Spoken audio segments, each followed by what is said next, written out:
Bago natin ipagpatuloy, shoutout muna sa ating mga masugid na taga-subaybay, Christopher De Ede, Arlito Ragonat, Abet Batista, at Hansen Ilanan, maraming salamat po sa inyo. Kabanata 1776. Young Master Phage, ako ito si Seth Keaton mula sa Keaton Real Estates. Nakaranas ako ng ilang mga problema ngayon. Pinukaw ko si Young Master Aidan Bauer at ang kanyang kaibigan. Nais nila akong gugulin ang natitirang bahagi ng aking buhay sa isang wheelchair at gawing bankrupt ang Keaton Real Estates. Sa kabilang panig ng telepono, si Timothy Phage ay natigilan sa isang sandali. Pagkatapos ay sumagot siya ng malamig, Aidan Bauer. Bakit mo nasaktan ang bastard na iyon? Tila, hinamak ni Timothy si Aidan. Naging kakilakilabot din ang kutis ni Aidan matapos itong marinig. Ngumiti nang walang pakialam si Harvey at sinabi, CEO Keaton, sabihin sa Young Master Phage na mas tiyak na ang taong nasaktan mo ay hindi si Aidan, ngunit ako, si Harvey. Hindi alam ni Seth kung saan nagmula ang kumpiyansa ni Harvey, ngunit hindi niyang sinasadya na nabanggit, lalo kung hinimok ang isang taong nagngangalang Harvey. Siya. Ang tinig sa kabilang panig ng telepono ay natahimik ng ilang sandali. Pagkatapos, patuloy na nagsasalita si Timothy, bibigyan kita ng isang payo. Kung nais niyang masira ka, pumunta ka lang at bumili ng isang wheelchair ng masunurin. Naghang ang telepono matapos ang mga salitang iyon. Kailangan kong bumili ng isang wheelchair ng masunurin. Ano ang ibig sabihin nito? Si Seth ay nasa isang madilim. Parang tamad siya habang hawak ang telepono, halos hindi na makapag-react. Hindi nagtagal ay naintindihan niya na wala siyang magagawa, at hindi niya kayang pukawin si Harvey. Maaari lamang siyang bumili ng isang wheelchair ng maaga at sirain ang kanyang sarili ngayon. Ang daan-daang mga tao na naruroon lahat ay nagsulyapan. Walang nag-iisip na ang pangalan ni Aidan ay hindi maaaring takutin si Timothy. Sa halip, ito ang pangalan ni Harvey na nang-aapi sa kanya. Ang bawat tao'y maaaring makaramdam na si Timothy ay natakot kay Harvey sa pamamagitan lamang ng kanyang mga salita. Medyo pinupunasan nila ang malamig na pawis sa kanilang mga ulo at patuloy na nanginginig. Sumuko ka na ba? O mayroon ka pa bang ibang mga taga-suporta? Bibigyan kita ng oras. Maaari mong ipagpatuloy ang pagtawag sa mga tao. Kung ang taong tinatawagan mo ay maaaring sugpuin ako, ibababa ko ang lahat. Kung hindi niya magagawa, bibigyan kita ng oras upang bumili ng wheelchair. Mahinahon na tumingin si Harvey kay Seth, ang noo ni Seth ay natatakpan ng malamig na pawis. Pagkatapos, hindi niya sinasadyang sinabi sa sandaling ito, York, kung sino ang impyerno. Sa pagkakaalam ko, walang York sa mga nangungunang 10 pamilya. Sabi ko, ang pangalan ko ay Harvey York. Sa pagtingin sa iyo, sa palagay ko wala ka nang tatawagan, tama. Pagkatapos ikaw ay mapapahamak. Itinuro ni Harvey ang baril na nasa kanyang kamay ng diretsyo sa kaliwang hita ni Seth matapos niyang magsalita. Pagkatapos ay hinailan niya ang gatilyo na may walang malasakit na ekspresyon. Bang! Mayroong malakas na pagsabog, at isang matinding nasusunog na amoy ang lumabas. Sumigaw ang buong pulutong. Lahat ay natulala habang nasasaksihan ang eksenang ito. Nanginginig ang katawan ni Seth. Ang buong katawan niya ay nakakumbinsi sa sakit, ngunit ang kanyang pagkabigla ay mas malaki kaysa sa anupaman. Hindi niya inisip na manggaw si Harvey na hilahin ang gatilyo sa publiko. Bang! Si Harvey ay may isang walang malasakit na ekspresyon at hinayla muli ang gatilyo. Ang kanang paa ni Seth ay dinurog sa oras na ito. Ang kanyang buong katawan ay nahulog sa lupa, na patuloy na nakakumbinsi. Ang buong katawan niya ay nabaluktot habang nakaramdam siya ng matinding sakit sa sandaling ito. Gayunpaman, hindi siya naglakas loob na sumigaw, natatakot na ito ay mag-udyok kay Harvey na patayin siya. Bang! Bang! Nagpaputok si Harvey ng 2 higit pang mga shot at agad na sinira ang parehong mga kamay ni Seth. Itinapon ni Harvey ang baril sa kanyang kamay sa lupa lamang matapos gawin ang lahat ng ito, nanatili siyang walang malasakit sa prosesong ito na parang ginagawa niya ito hindi sa isang tao kundi sa isang hayop. Sa isang malamig na hitsura, dahan daw ang sinabi ni Harvey, ang Keaton Real Estates ay magsasara na ngayon. E-compensate si Cynthia ng $240 milyong, 1 sentimos na mas kaunti, at pipili ka ng libingan para sa iyong sarili. Bibigyan din kita ng isang kabaong ng libre. Si Harvey York ay umalis sa Center of Mordo. Hindi niya masyadong pinansin ang tungkol sa kung paano natapos si Seth Keaton. Naniniwala siya na tiyak na hahawakan ni Aidan Bauer si Seth ng maayos, alam ang kanyang estilo ng paggawa ng mga bagay. Tulad ng tungkol kay Timothy Fage, nasira siya. Kung siya ay nang ahas na tumalon sa sandaling ito, tiyak na sisirain siya ni Harvey sa loob ng ilang minuto. Ring, ring. Isang hindi pamilyar na tawag ang pumasok habang naglalakad palabas ng Center of Mordo si Harvey. Kinuha ni Harvey ang telepono at sinagot ang tawag. Di nagtagal, isang marilag na tinig ang nagmula sa kabilang panig ng telepono. Harvey, ako ito si Justin Walker. Magandang hapon, Deputy Branch Leader Walker. Ang pagtawag sa akin sa oras na ito, ano ang magagawa ko para sa iyo? Pinaplano mo bang anyayahan ako sa hapunan? Malamig ang boses ni Justin. Pagkatapos ay sinabi niya ng walang pakialam, magkita tayo sa Mordo Broadway sa kalahating oras. I'll treat you to dinner. Kailangan kitang makausap. Si Harvey ay mukhang nagpapasalamat at sinabi, Deputy Branch Leader Walker, kailangan kong aminin na kahit hindi ka makapaghintay na patayin ako, kailangan mo pa akong anyayahan ng mahinahon. Kahit na hindi ako masyadong nasasabik sa hapunan na ito. Ngunit hindi ko iniisip na makipag-usap sa iyo para sa iyong kahihiyan. Sa kabilang panig ng telepono, galit na galit si Justin. Kalahating oras ang lumipas, naghintay si Harvey para sa kotse ni Kate Walker, at pagkatapos ay pareho silang nagtungo sa Mordo Broadway. Ang Mordo Broadway ay pag-aari ng pamilya Walker. Isinara ito simula sa tanghali ngayon. Wala sa mga naghihintay ang makikita sa loob ng buong bulwagan. Pagdating, nakita agad ni Harvey si Justin at ang kanyang subordinate na si Connie Brie. Mayroong ilang mga kat-anji tanging pastry sa harap ni Justin. Ang lahat ng mga pastry ay vegetarian, at ang bawat isa ay exclusive na ginawa ng isang chef ng Michelin.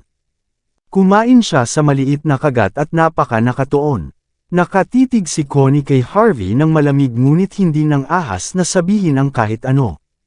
Magandang hapon, Bienan. Walang pakialam si Harvey. Siya at si Kate ay nakaupo ng magkasama sa tapat ni Justin at pagkatapos ay kinuha ang kanilang mga chopstick, hindi naman magalang. Si Kate ay hindi kasing arrogant ni Harvey. Magalang niyang sinabi, Ama. Oh, tinawag mo pa ba akong ama? Akala ko mayroon ka at tinanggi na ako. Malamig na tumingin si Justin. Pagkatapos ay itinaas niya ang kanyang ulo at naningkit sa kay Kate. Miss Walker, kung mayroon ka pa ring ama na kinikilala mo sa iyong mga mata, kung gayon hindi ka magiging mapaghimagsik.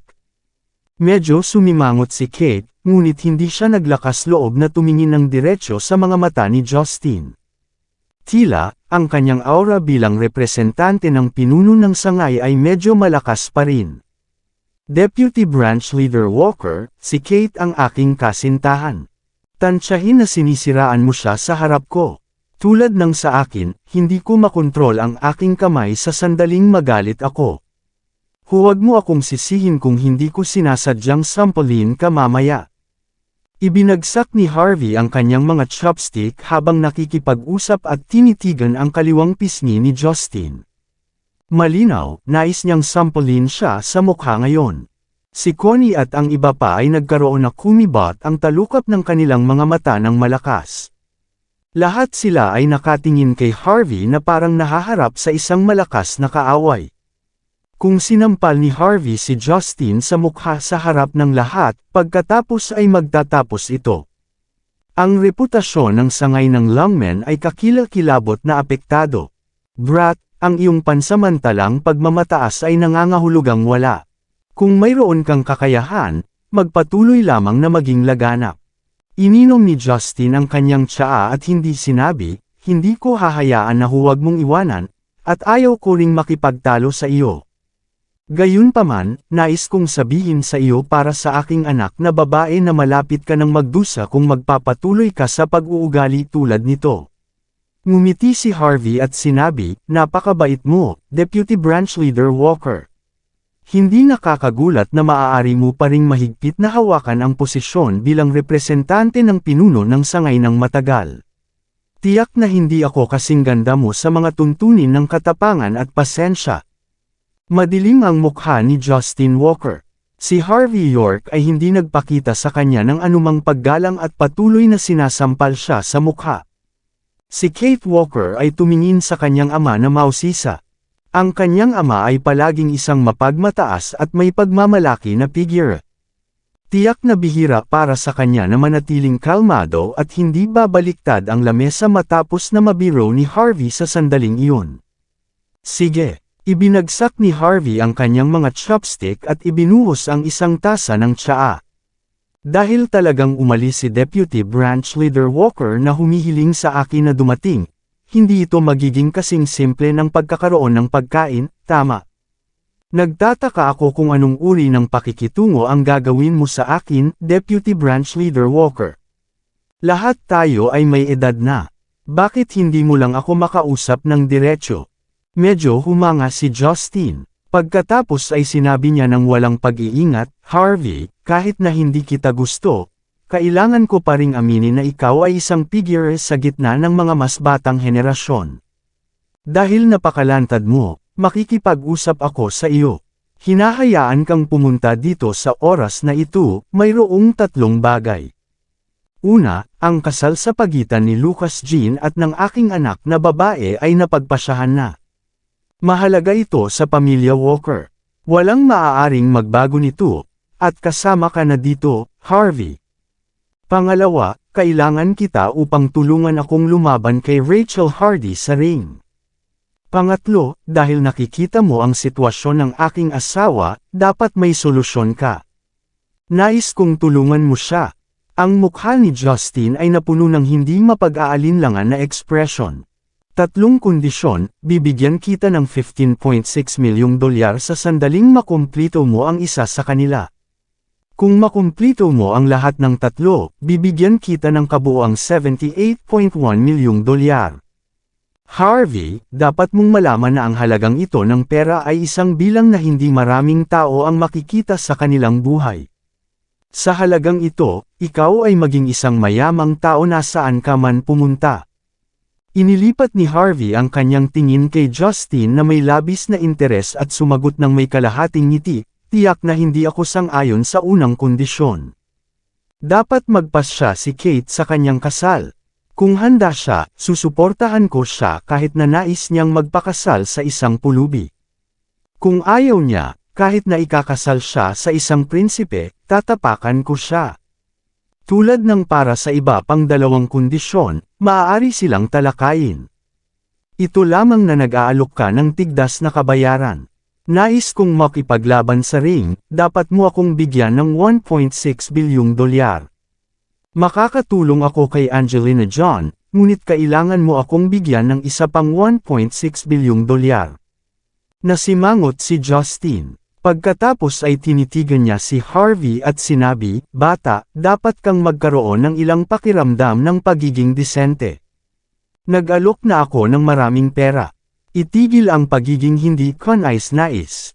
Ngumiti lang si Harvey. Tinuturuan mo ba akong gumawa ng mga bagay? Bakit hindi ko rin itinuro sa iyo kung paano gawin ang mga bagay? Hindi mo na ako bibigyan ng $3.2 bilyong. Matutulungan kitang mailigtas si Angelina. Maaari mo rin akong tulungan na lumaban sa ring. Ngunit iisa lang ang aking kondisyon. Tungkol ito sa bagay ng ina ni Kate, kailangan mong bigyan siya ng paliwanag.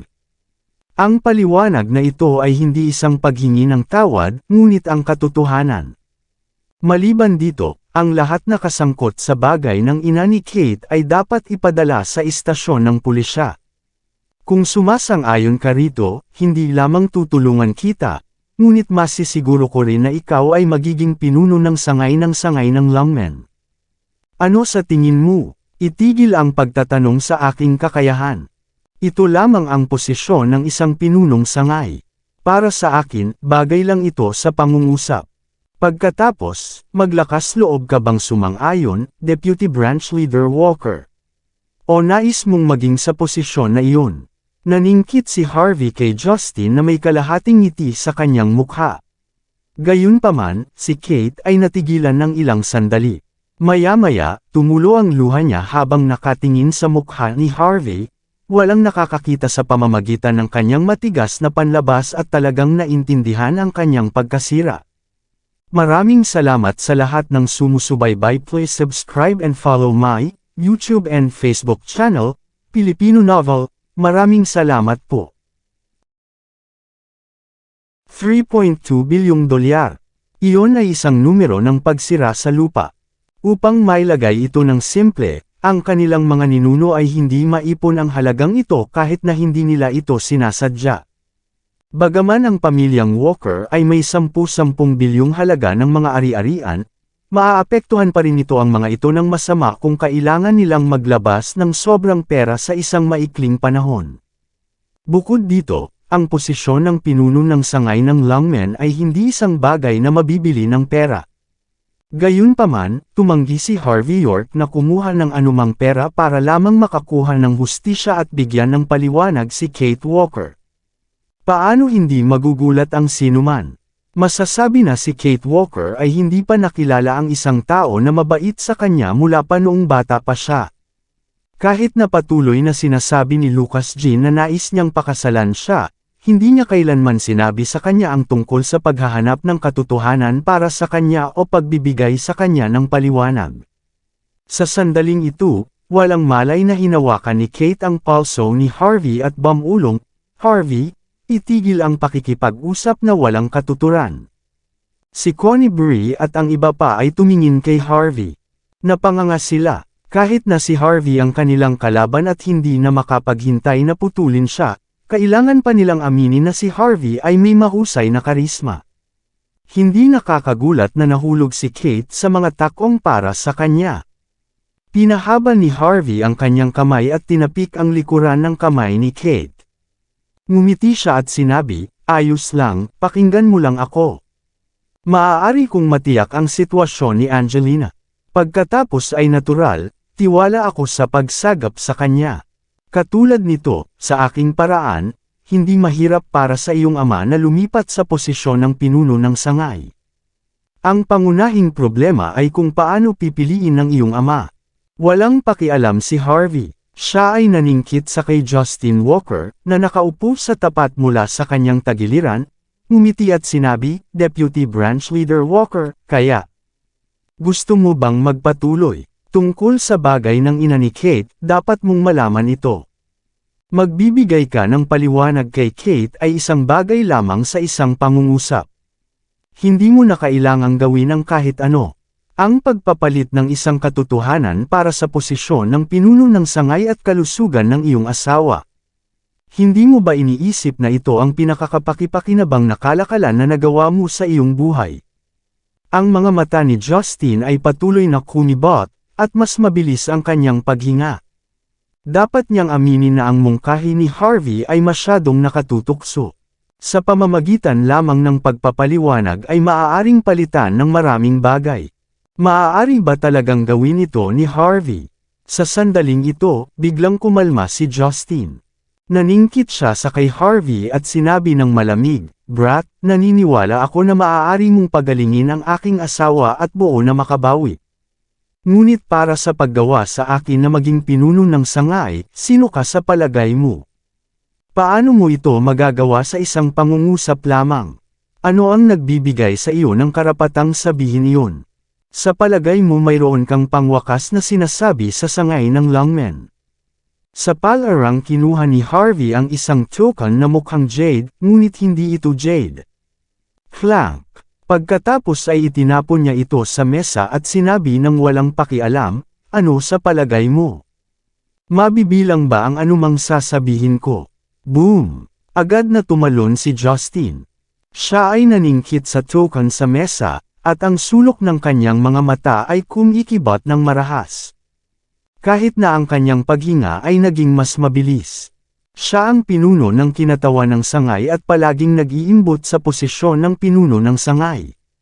Sa makatuwid, agad niyang nakilala na ang tanda na itinapon ni Harvey ay ang tanda ng pinuno ng sangay.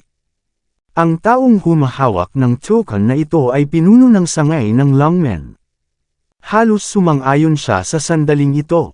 Gayunpaman, agad siyang kumalma nang naisip niya si Angelina. Bagaman hindi pa ito napatunayan, alam niya ng lubos na ang bagay ng kanyang dating asawa ay tiyak na hindi maihahambing kay Angelina.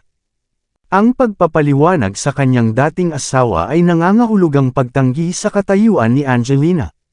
Ito rin ay tulad ng pagsampal kay Angelina at sa pamilyang John sa kanilang mga mukha. Hindi makakaya ni Justin ang mga kahihinatnan. Huminahon si Justin habang iniisip ito. Ginawa niya na hindi inabot ng kanyang kamay. Sa halip, siya ay naningkit sa token sa mesa at dahan-daw ang sinabi, "Harvey, ginagawa mo ba ang pagtatago ng token ng sangay ng Longmen ay isang krimen?" Kabanata 1800. Pagtatago. Ngumiti si Harvey York at nanatiling walang malasakit. Para sa iyo, ang bagay na ito ay kumakatawan sa kapangyarihan na walang kapantay. Ngunit para sa akin, wala ito. Kung nais mo, maaari kong ibenta ito sa iyo. Ngunit tumaas ang presyo ngayon. $3.2 bilyong.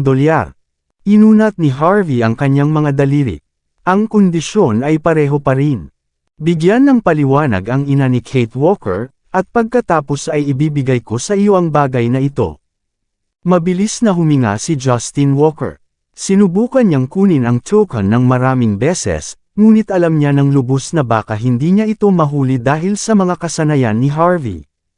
Kapag ang mga bagay ay naging maasim, at ang bagay na ito ay nakalantad, kahit na siya ay si Justin Walker, maaaring hindi niya ito mapapanatili.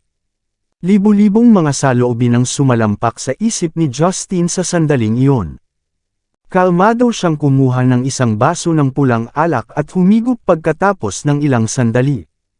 Pagkatapos ay tiningnan niya ng marahan si Harvey, may kasabihan sa nakaraan, isang hari na nagmamahal sa mga kababaihan ang susuko sa trono. Hindi ako naniniwala sa nakaraan. Ngunit naniniwala ako ngayon. Harvey, kahit na hindi ko alam kung saan mo nakuha ang token na ito, at ayaw ko ring malaman.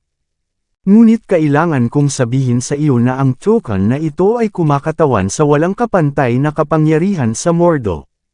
Nangangahulugan ito na ang lahat ng mga alagad ng Longmen, Mordo ay mamamatay para sa iyo. Ngunit handa kang kumuha ng isang mahalagang bagay para kay Kate. Sobrang naantig ako. Nangangahulugan ito na kung sinundan ka ng aking anak na babae, hindi ko kailangang mag-alala tungkol sa kanyang kaligtasan. Nakasuot si Justin ng kakaibang hitsura sa kanyang mukha, at dahan-daw ang sinabi niya, "Dahil lamang sa kadahilanang ito, patatawarin kita sa pagsampal sa akin. Hindi ka rin mananagot para sa paglikha ng mga problema sa aking bahay. Tulad ng para sa pagtatago mo ng token, mawawala din ito."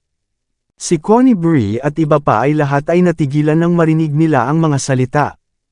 Tila, hindi nila inaasahan na magsalita si Justin ng ganito. Palagi siyang hindi naaangkop sa lahat at hindi pinayagan ang sinuman na hamunin ang kanyang awtoridad. Deputy Branch Leader Walker, wala akong pakialam kung nais mong palayain ang lahat ng ito. Para sa akin, hindi mahalaga kung ano ang token na ito na kumakatawan. Tumayo si Harvey, inabot ang kanyang kamay, at pinatong ang mukha ni Justin. Magtatanong lang ako sa iyo ngayon. Handa ka bang gumastos ng $3.2 bilyong para sa token na ito? O bibigyan mo ba ng paliwanag si Kate?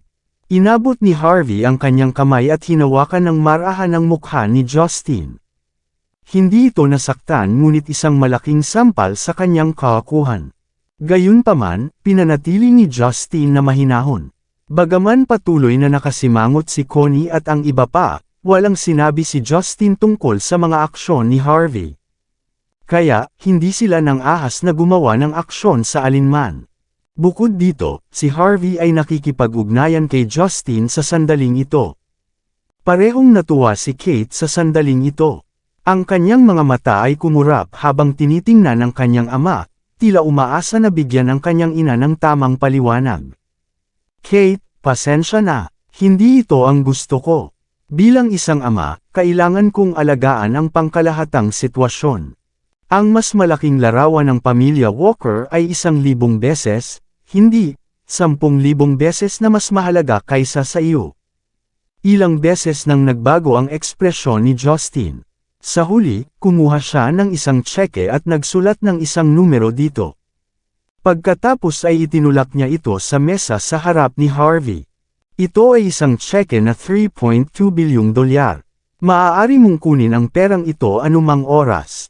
Sumusumpa ako sa iyo sa reputasyon ng pamilya Walker. Ipagpapalit ko lamang ang token na ito sa $3.2 bilyong. Ayaw ko ng iba. Inabot ni Justin ang kanyang kamay upang kunin ang tanda ng pinuno ng sangay na iniisip niya mula pa noong mahabang panahon.